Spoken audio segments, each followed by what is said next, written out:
ചിത്രത്തിന്റെ ഒരു അപ്കമിങ് എപ്പിസോഡിലേക്ക് എല്ലാവർക്കും സ്വാഗതം. വേദ ഡ്രസ് ചേഞ്ച് ചെയ്ത് പുറത്തേക്ക് പോവാനായി നിൽക്കുന്നു. അപ്പോഴേക്കും വിജി വരുന്നുണ്ട്.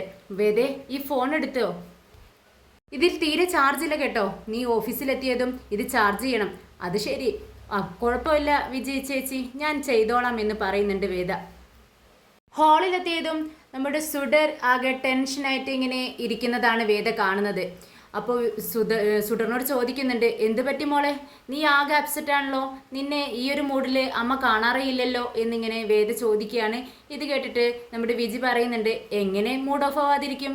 നിന്നോട് എന്ത് കുട്ടി മോള് സംസാരിക്കാൻ വന്നാലും നീ അതിന് എന്തെങ്കിലും തർക്കുത്തരം പറയും. ഏതൊരു വിശേഷം പറയാൻ വന്നാലോ നിനക്കത് കേൾക്കാൻ ടൈമും ഇല്ല. പിന്നെ എങ്ങനെയാ മോൾ ടെൻഷൻ ആവാണ്ടിരിക്കുന്നത്? ഇത് കേട്ടതും നമ്മുടെ സുഡർ പറയുന്നുണ്ട്, ദേ ഞാൻ അമ്മയോട് ഐ ലവ് യു പറയാൻ വേണ്ടി ഇരിക്കുകയായിരുന്നു. അപ്പോഴേക്കും വേദ അതെല്ലാം കുളമാക്കിയില്ലേ എന്ന് ചോദിക്കുകയാണ്. അപ്പോഴേക്കും വേദയ്ക്ക് ഒരുപാട് സന്തോഷമാവുന്നുണ്ട്. വേദ മോളുടെ അടുത്തിരുന്ന് പറയുന്നുണ്ട്, ശരി അതിനെന്താ, നീ ഐ ലവ് യു പറഞ്ഞോ, ഞാൻ കേൾക്കാൻ തയ്യാറാണല്ലോ. പിന്നെ ഞാൻ ഒരു സ്ഥലം വരെ പോവാണ്, വരുമ്പോഴേക്കും കുറച്ച് ലേറ്റ് ആവും.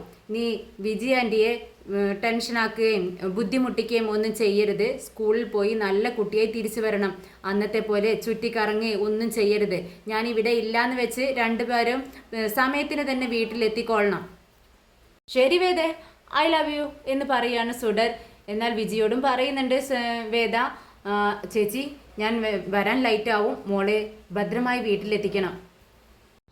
ഞാൻ പറയേണ്ട ആവശ്യമില്ലല്ലോ, വിജി ചേച്ചി നേരെ അവളെ നോക്കുമെന്ന് എനിക്കറിയാം. എന്നാലും പറഞ്ഞു നീയുള്ളൂ, അവൾക്ക് എന്താ വേണ്ടതെന്ന് വെച്ചാൽ എല്ലാം ചെയ്തു കൊടുക്കണം. ഭക്ഷണമൊക്കെ നിങ്ങൾ കഴിച്ചോളൂ, ഞാൻ വരുമ്പോഴേക്കും ഒരുപാട് ലേറ്റ് ആവും.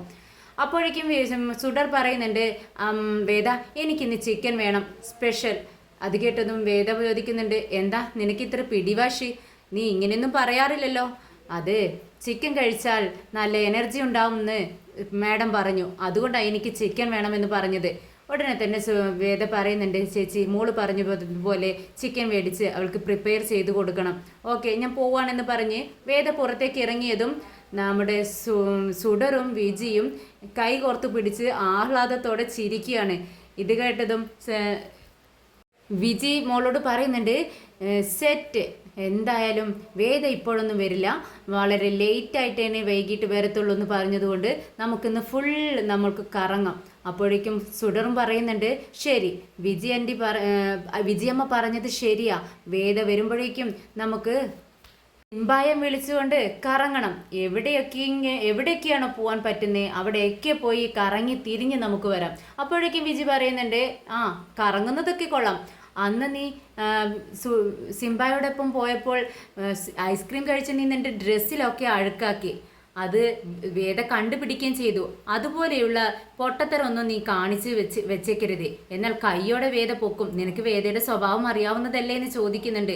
അതുപോലെയൊന്നും ചെയ്യത്തില്ല, ഇന്ന് ഞാൻ ശ്രദ്ധിച്ചോളാം എന്ന് സുഡർ പറയുന്നുണ്ട്. പെട്ടെന്ന് സുഡർ വിജിയുടെ ഫോൺ എടുത്ത് വിളിക്കുകയാണ്. വിക്രമിന് കോൾ ചെയ്യുന്നുണ്ട്. വിക്രമാണെങ്കിൽ എല്ലാവരോടും സംസാരിച്ചിരിക്കുന്ന ടൈമാണ്.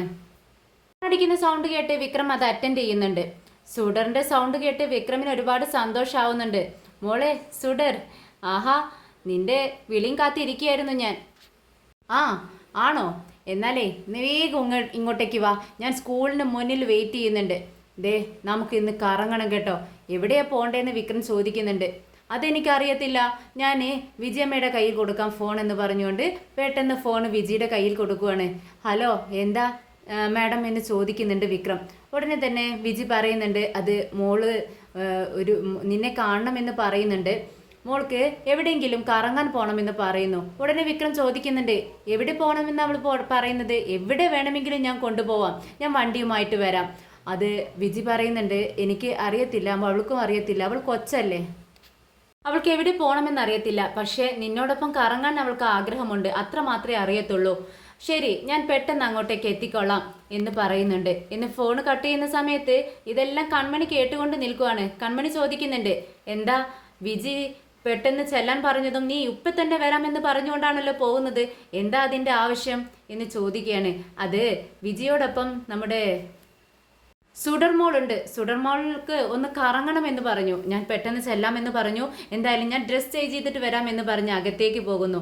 എന്നാൽ നമ്മുടെ കൺമണിയുടെ ടെൻഷനും മുഖഭാവവും ഒക്കെ കണ്ടിട്ട് നമ്മുടെ രാജേട്ടനും മനിയൻകുട്ടനൊക്കെ ചോദിക്കുന്നുണ്ട്, എന്ത് പറ്റി കൺമണി, നിനക്ക് പതിവില്ലാത്ത ഒരു ശങ്കയൊക്കെ? വിക്രം എവിടെ പോയാലും നിനക്കെന്താ? നിനക്ക് പ്രശ്നമൊന്നുമില്ലല്ലോ. നീ വിക്രം പോയാലെന്താ വന്നാലെന്താ, ഇതൊക്കെ നീ എന്തിനാ ശ്രദ്ധിക്കുന്നേ എന്ന് ചോദിക്കുകയാണ്. ഇത് കേട്ട് കൺമണി പറയുന്നുണ്ട്, അവൻ എവിടെ പോയാലും എനിക്കെന്താ, എനിക്ക് ഒരു പ്രശ്നവുമില്ല. എനിക്ക് വിക്രമിനെ നന്നായി അറിയാം, ആ മനസ്സും എനിക്കറിയാം. അവൻ ഏതു സ്ത്രീകളുടെയും കെണിയിലും അവൻ വീണു പോകത്തില്ല, അതെനിക്ക് ഉറപ്പാ എന്ന് പറഞ്ഞുകൊണ്ട് അകത്തേക്ക് പോകുന്നുണ്ട്. വിക്രം പെട്ടെന്ന് തന്നെ വണ്ടി എടുത്തോണ്ട് നമ്മുടെ സ്കൂളിന് മുന്നിലും സുഡറിന്റെ സ്കൂളിന് മുന്നിൽ എത്തുന്നുണ്ട്. അവിടെ എത്തിയതും ആരും കാണുന്നില്ല. എന്നാൽ സുഡറും വിജിയും ഒരു മരത്തിന് മറവിൽ മറഞ്ഞു നിൽക്കുമായിരുന്നു. വിക്രം എത്തിയതും മോള് സിംബ എന്ന് വിളിച്ചുകൊണ്ട് ഓടി വരികയാണ് വിക്രമിന്റെ അടുത്തേക്ക്. ഏയ് സുഡർ, നീ ഇവിടെ ഉണ്ടായിരുന്നോ? ഞാൻ നോക്കിയപ്പോൾ നിന്നെ കണ്ടില്ലല്ലോ. ഞാനവിടെ മറഞ്ഞു നിൽക്കുമായിരുന്നു, അതുകൊണ്ടല്ലേ കാണാതിരുന്നത്. നമുക്ക് പോവാം, കറങ്ങിത്തിരി, എല്ലായിടത്തും കറങ്ങണം നമുക്ക് എന്ന് പറയാണ്. എല്ലായിടത്തും കറങ്ങണം എന്ന് പറഞ്ഞാൽ നിനക്ക് എവിടെ പോകണം? നിന്നെ എവിടെ വേണമെങ്കിലും ഞാൻ കൊണ്ടുപോവാം. എവിടെ പോകണമെന്ന് എനിക്ക് അറിയത്തില്ല സിംബ, സിംബ കൊണ്ടുപോ. എനിക്കിവിടെ ഒന്നും അറിയത്തില്ലപ്പാ എന്നങ്ങനെ പിടിച്ചു പോവാട്ടോ നമ്മുടെ സുഡർ. അപ്പ എന്നുള്ള വിളി കേട്ട് നമ്മുടെ വിക്രം ആകെ ഒന്ന് പതറിപ്പോകുന്നുണ്ട്. സുഡറിനെ തന്നെ ഇങ്ങനെ നോക്കിയിരിക്കുകയാണ്. ആ വിളി കേട്ട് മോളങ്ങനെ വിളിക്കുന്നത് നമ്മുടെ വിജിയും കേൾക്കുന്നുണ്ട്. പെട്ടെന്ന് വിജിയുടെ മുഖത്തേക്ക് നോക്കുകയാണ് വിക്രം. വിജി പറയുന്നുണ്ട്, അത് വാടാ പോടാ എന്നൊക്കെ ഇങ്ങനെ അവളെ എല്ലാവരും വിളിച്ച് ശീലിച്ചു, അതുകൊണ്ടാ പെട്ടെന്ന് അപ്പ എന്ന് പറഞ്ഞു പോയത്. അവള് ഒന്നും തെറ്റിദ്ധരിക്കരുത് എന്ന് പറയുകയാണ്. ഉടനെ വിക്രം പെട്ടെന്ന് അങ്ങ് ഇതാവുന്നുണ്ട്. എന്നിട്ട് പറയുന്നുണ്ട്, ഇല്ല അതിനെന്താ, മോളല്ലേ, മോൾ എന്ത് വേണമെങ്കിലും വിളിക്കട്ടെ, അതിനൊന്നും കുഴപ്പമില്ല. അവൾ കൊച്ചല്ലേ എന്ന് ചോദിക്കുകയാണ്. ശരി, നമുക്ക് അമ്പലത്തിൽ പോയാലോ എന്ന് ചോദിക്കുകയാണ് വിക്രം. അതിനെന്താ, എനിക്ക് ഇഷ്ടം അമ്പലത്തിൽ പോവാൻ. എനിക്ക് അമ്പലത്തിൽ പോയി ദൈവത്തോട് ഒരു കാര്യം ചോദിക്കാനുണ്ട്. എൻ്റെ ഒരു ആഗ്രഹം നടത്തിത്തരാൻ ദൈവത്തോട് പറയും ഞാൻ എന്ന് പറയുമ്പോൾ വിക്രം ചോദിക്കുന്നുണ്ട്, മോൾക്കും ആഗ്രഹമോ? നടക്കാതെ ഈ പ്രായത്തിലും നടക്കാത്ത ഒരാഗ്രഹം മോൾക്കുണ്ടോ? അതെന്താഗ്രഹ? എന്നോട് പറ. നീ സിംബ നിനക്ക് നടത്തി തരും. ഈ ലോകത്തുള്ള എന്ത് സംഭവമാണെങ്കിലും അത് എന്ത് കാര്യമാണെങ്കിലും അത് നിനക്ക് ഞാൻ മേടിച്ച് തന്നിരിക്കും എന്ന് പറയുകയാണ്. ഇത് കേട്ടത് മോളും ഒന്നും മിണ്ടാതെ തല താഴ്ത്തി നിൽക്കുവാണ്. വിക്രം വീണ്ടും പറയുന്നുണ്ട്, മോള് പറ, നിന്റെ ആഗ്രഹം എന്താണെന്ന് ഈ സിംബയോട് പറ, സിംബ നടത്തി തരാം എന്ന് പറയുമ്പോൾ മോള് മടിച്ചാണെങ്കിലും പറയുന്നുണ്ട്, ഞാൻ എൻ്റെ സ്കൂളിലെ എൻ്റെ ഫ്രണ്ട്സിന് എല്ലാവർക്കും അച്ഛനുണ്ട്, പക്ഷേ എനിക്ക് മാത്രം അച്ഛനില്ല. ഞാൻ ദൈവത്തോട് ഒരേ ഒരു കാര്യം മാത്രമേ ആവശ്യപ്പെടുത്തുള്ളൂ, എനിക്കെൻ്റെ അച്ഛനെ കാണിച്ചു തരാവോന്ന്.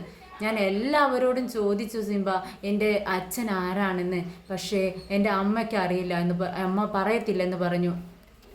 ഒരിക്കലും എന്നോട് ആ കാര്യം ചോദിക്കുകയും ചെയ്യരുതെന്നാണ് പറഞ്ഞിരിക്കുന്നത്. എന്നാൽ മോളുടെ ഈ ആവശ്യം കേട്ട് വിക്രം ആകെ അപ്സെറ്റായി ഇരിക്കുകയാണ്. ഒരു നിമിഷം മോളുടെ മുഖത്തേക്ക് തന്നെ നോക്കിയിരിക്കുന്നു. വീണ്ടും വിജിയുടെ മുഖത്തേക്ക് വിക്രം നോക്കുകയാണ്. വിജിക്ക് വിക്രമിൻ്റെ ആ നോട്ടത്തിൽ നിന്നും വിക്രമിൻ്റെ മനസ്സിലെന്താണെന്ന് വിജിക്ക് മനസ്സിലാവുന്നു. വിജിയോട് ചോദിക്കുന്നുണ്ട്. എന്നാലും വിക്രം മോളുടെ അച്ഛനെ കുറിച്ച് മോളോട് പറഞ്ഞിട്ടില്ലേ?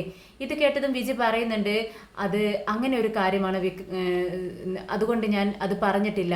അക്കാര്യം മോളോട് സംസാരിക്കാൻ പറ്റാത്തൊരു സിറ്റുവേഷനിലാണ് എന്ന് പറയുന്നു. അപ്പോൾ വിക്രം മോളോട് പറയുന്നുണ്ട്, എന്ത് കാര്യമാണെങ്കിലും ഈ സിംബാക്ക് നിനക്ക് മേടിച്ചു തരാൻ പറ്റും, പക്ഷേ അച്ഛനെ എനിക്ക് മേടിച്ചു തരാൻ പറ്റത്തില്ല. നമുക്ക് പറ്റാത്ത കാര്യം ഒരാൾക്ക് പറ്റും സിംബ. ദൈവത്തിനോട് നമ്മൾ എന്ത് ചോദിച്ചാലും ദൈവം അത് നടത്തി തരും. അതിനു വേണ്ടിയല്ലേ ദൈവം നമ്മുടെ അടുത്ത് ഇരിക്കുന്നത്. ഇത് കേട്ടതും വിക്രം പറയുന്നുണ്ട്, ചില കാര്യങ്ങളും ദൈവത്തിന് നടത്തി തരാൻ പറ്റില്ലടാ, എനിക്കത് അറിയാവുന്ന കാര്യമാണെന്ന് വിക്രം മോളോട് പറയുകയാണ്. പക്ഷെ മോള് സമ്മതിക്കുന്നില്ല. മോള് പറയുന്നുണ്ട്, അതെല്ലാം സിംബയുടെ തെറ്റിദ്ധാരണയാ. ദൈവത്തോട് നമ്മൾ എന്ത് ചോദിച്ചാലും ദൈവം അത് നമുക്ക് സാധിപ്പിച്ചു തരും. ഞാൻ നോക്കിക്കോ വിക്രം, നോക്കിക്കോ, എൻ്റെ അച്ഛനെ ദൈവം എനിക്ക് തിരിച്ചു തരും എന്ന് പറയുന്നുണ്ട്. അങ്ങനെ വിക്രം പറയുന്നുണ്ട്, ശരി, അങ്ങനെയാണെങ്കിൽ എനിക്കും ദൈവത്തോട് ഒരു കാര്യം ചോദിക്കാനുണ്ട്, നമുക്ക് നോക്കാം ദൈവം അത് സാധിപ്പിച്ചു തരുമോ എന്ന് പറഞ്ഞ് മോളെയും എടുത്തുകൊണ്ട് കാറിലേക്ക് കയറുവാണ്. ഉടനെ വിക്രം പറയുന്നുണ്ട്, വിജയ് മേഡം കാറിൽ കയറും, നമുക്ക് ഒരുമിച്ച് പോവാം എന്ന് പറഞ്ഞുകൊണ്ട് അമ്പലത്തിന് മുന്നിൽ ഇറങ്ങുന്ന നേരത്തെ മോൾക്ക് ഓരോ സംശയങ്ങൾ ഇങ്ങനെ ചോദിച്ചുകൊണ്ടിരിക്കുന്നുണ്ട്. ഈ ദൈവം എന്താ ഇവിടെ ഇരിക്കുന്നതെന്ന് ചോദിക്കുകയാണ്. അത് ദൈവത്തിൻ്റെ വീട് ഇതാണ്, അതുകൊണ്ടാണ് ദൈവം ഇവിടെ ഇരിക്കുന്നതെന്ന് പറഞ്ഞു കൊടുക്കുവാണ് മോൾക്ക്. വീണ്ടും മോള് ചോദിക്കുന്നുണ്ട്, ദൈവം ഇവിടെ ഇരുന്നിട്ടും നമ്മുടെ വീട്ടിലുള്ള കാര്യങ്ങളെല്ലാം എങ്ങനെയാണ് അറിയുന്നത്?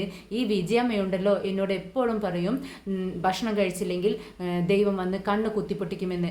അപ്പോൾ ഇതെങ്ങനെയാ ദൈവം ഇതൊക്കെ അറിയുന്നതെന്ന് ചോദിക്കുകയാണ്. അപ്പോൾ വിക്രം പറഞ്ഞു കൊടുക്കുന്നുണ്ട്, അത് ഇവിടെ CCTV ക്യാമറ വെച്ചിട്ടുണ്ട് ദൈവം, അതുകൊണ്ടാണ് ഇതെല്ലാം അറിയുന്നത് എന്നൊക്കെ ഇങ്ങനെ പറഞ്ഞ് മോൾക്ക് ഓരോരോ ഡൗട്ടിനുള്ള ക്ലിയർ ചെയ്തു കൊടുക്കുന്നുണ്ട് വിക്രം. അങ്ങനെ സംസാരിച്ച് എല്ലാവരും അകത്തേക്ക് കയറി പോവുകയാണ്. ഇതേ സമയം നമ്മുടെ ശങ്കരനാരായണന്റെ അടുത്തേക്ക് അമ്മ കയറി വരുന്നുണ്ട്. മുത്തശ്ശി കയറി വരികയാണ്. ഒരു കപ്പ് കാപ്പിയുമായിട്ടാണ് വരുന്നത്. ആകെ വിഷമിച്ച് നിൽക്കുന്ന ശങ്കരനാരായണനോട് അമ്മ ചോദിക്കുന്നുണ്ട്, എന്ത് പറ്റി ശങ്കര, നീ ഇങ്ങനെ വിഷമിച്ച്? അത് ഞാൻ വേദയുടെ കാര്യം മോളുടെ കാര്യം ചിന്തിച്ചുകൊണ്ടിരിക്കുകയായിരുന്നു. ഇത് കേട്ടതും മുത്തശ്ശിയും പറയുന്നുണ്ട്, ഞാനും അവളുടെ കാര്യം തന്നെയാണ് ചിന്തിക്കുന്നത്. പത്മം പോയതോടുകൂടി ഈ വീട് ആകെ ഉറങ്ങിക്കിടന്നു. ആകെ ഉള്ളത് നമുക്ക് നമ്മുടെ വേദയാണ്, അവളുടെ മോളും. പക്ഷേ എന്ത് ചെയ്യാം, അവർ നമ്മളോട് വെറുപ്പല്ലേ. നമുക്ക് അവരെ രണ്ടുപേരും ഒന്നിച്ച് ചേർക്കണം ശങ്കര, വിക്രമിനെയും വേദയെയും. എന്നാലല്ലേ ആ മോൾക്കൊരു അച്ഛനും അമ്മയും ഉണ്ടാവത്തുള്ളൂ എന്നൊക്കെ പറയുന്നുണ്ട്. അതിനുവേണ്ടി ഞാൻ അവളോട് സംസാരിക്കാം, ഞാൻ അവളെ ഒന്ന് കാണട്ടെ എന്ന് ചോദിക്കുകയാണ്. ഉടനെ തന്നെ ശങ്കരനാരായണൻ പറയുന്നുണ്ട്, വേണ്ട, അതൊരിക്കലും വേണ്ട. അവൾക്ക് ആകെ ദേഷ്യമാണ്. അക്കാര്യം സംസാരിക്കാനേ അവളെ സമ്മതിക്കുന്നില്ല. അവളുടെ വായിലിരിക്കുന്നതെല്ലാം ഞാനാണ് കേൾക്കുന്നത്, ഞാൻ മാത്രം കേട്ടാൽ മതി. അമ്മ കൂടി അങ്ങോട്ടേക്ക് ചെന്ന് അമ്മയ്ക്ക് വിഷമം വരത്തേ ഉള്ളൂ. അവൾക്ക് ആരോട് എന്ത് സംസാരിക്കണമെന്ന് അറിയാത്തൊരു സിറ്റുവേഷനിലാണ് അവൾ. വിക്രമിനോട് അവൾ ഒരിക്കലും മാപ്പ് കൊടുക്കത്തില്ല. വിക്രമിനാണെങ്കിൽ അവളുടെ മകൻ ജീവിച്ചിരിപ്പുണ്ടെന്ന് അറിയത്തുമില്ല. അങ്ങനെ പരസ്പരം ഒരു തെറ്റിദ്ധാരണയുടെ മുകളിലാണ് അവർ ജീവിക്കുന്നത്. എന്നെങ്കിലും അവർ ഒന്നിക്കുമെന്ന ഒരു ആത്മവിശ്വാസത്തോടു കൂടിയാണ് ഞാനും ജീവിക്കുന്നത്. കേട്ട് മുത്തശ്ശി ചോദിക്കുന്നുണ്ട്, എങ്കിൽ ശരി, നമുക്ക് ഈ സത്യം വിക്രമിനോട് തുറന്നു പറഞ്ഞാലോ? ഉടനെ ശങ്കരനാരായണൻ പറയുന്നുണ്ട്, അമ്മേ, ഒരിക്കലും അത് തുറന്നു പറയരുത്. അങ്ങനെ തുറന്നു പറഞ്ഞു കഴിഞ്ഞാൽ വിക്രം ചിലപ്പോൾ മോളെയും കൊണ്ട് പോയി എന്ന് വരാം. പക്ഷേ അത് വേദയ്ക്ക് ഒരിക്കലും സഹിക്കാൻ കഴിയില്ല. ഇപ്പോൾ അധികാരം അവളുടെ കയ്യിലാണുള്ളത്. അതുകൊണ്ട് തന്നെ അവനെ എതിർക്കാൻ ശ്രമിക്കത്തുള്ളൂ. അങ്ങനെയായാൽ അവർ ഒരിക്കലും ഒന്നിക്കുകയില്ല. അങ്ങനെയാണെങ്കിൽ നമ്മുടെ സുഡർമോൾക്ക് ഒരിക്കലും അച്ഛനും അമ്മയും ഉണ്ടാവത്തില്ല. നമുക്ക് ക്ഷമയോടെ കാത്തിരിക്കാം അമ്മേ, അവരെന്നെങ്കിലും ഒന്നിക്കുമെന്നൊരു ആത്മവിശ്വാസത്തോടു കൂടി നമുക്ക് കാത്തിരിക്കാം എന്ന് പറയുന്നുണ്ട്.